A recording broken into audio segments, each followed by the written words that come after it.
Good morning. आप हैं Shyamlal Chaudhary YouTube channel पर। और आज सुबह की वो सुर्खियां जो एमपीपीएससी के लिए इम्पोर्टेंट हैं। हम्बन टोटा 99 साल लीज पर लेने के बाद अब कोलंबो पोर्ट सिटी भी चीन के नियंत्रण में आ गया है। ये भी लगभग 99 साल के लिए है। इसका इस निर्णय का विरोध वहाँ की विपक्ष और सर्वोच्च न्यायालय कर रहा है। उन लोगों का विपक्ष का कहना है कि इससे श्रीलंका चीन का उपनिवेश बन जाएगा। सर्वोच्च न्यायालय ने इसके लिए जनमत संग्रह या फिर संशोधन करने की बात कही है। सरकार का पक्ष है कि इससे रोजगार और निवेश बढ़ेगा। भारत को अब नए तरीके से सोचने की ज़रूरत है, क्योंकि पाक और चीन के साथ दो मोर्चे पर पहले से ही खतरा मौजूद है और अब तीसरा खतरा सामने आ रहा है। यास उड़ीसा के भद्रक जिले की तट से टकराया। हम बता दें, चक्रवातों तूफानों में अमेरिका, फिलीपींस, चीन के बाद भारत चौथे स्थान पर है। ग्वालियर में देश की दूसरी आधुनिक बायोलॉजिकल लैब बनेगी। इससे पहले पुणे में स्थित थी।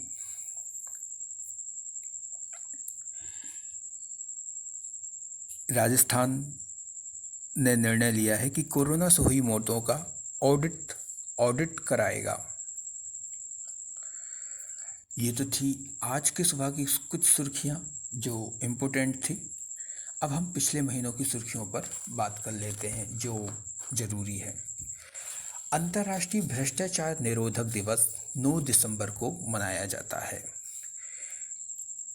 मानव स्वतंत्रता सूचकांक 2020 में भारत का स्थान 111 है। संयुक्त राष्ट्र निवेश संवर्धन पुरस्कार 2020 से इन्वेस्ट इंडिया को विजेता घोषित किया गया है। हम बता दें, इन्वेस्ट इंडिया भारत की राष्ट्रीय निवेश संवर्धन संस्था है जो भारत में निवेश के इच्छुक निवेशकों के लिए देश में निवेश करना और अधिक सुविधाजनक बनाती है। चांग-ई 5 मिशन चंद्रमा से मिट्टी और पत्थर के नमूने पृथ्वी पर वापस लाने में सफल रहा। इसी के साथ चीन अमेरिका और सोवियत संघ के बाद तीसरा देश बन गया है इस तरह के काम को कंप्लीट करने में। रोहिंग्या शरणार्थियों को बांग्लादेश भाषण 4 द्वीप में बसा रहा है। भाषण 4 द्वीप बाढ़, अपरदन, समुद्र जलस्तर में वृद्धि, चक्रवात आदि से प्रभावित है। इसलिए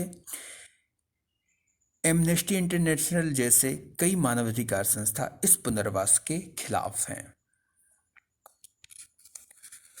भांग मादक पदार्थों की सूची से बाहर कर दिया गया है। संयुक्त राष्ट्र ने इसे प्रतिबंधित सूची से बाहर किया है। भारत ने इस चीज का समर्थन किया है।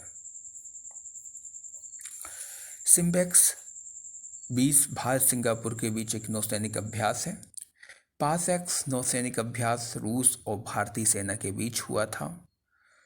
इंडो कारपेट भारत इंडोनेशियाई नौसैनिक अभ्यास है।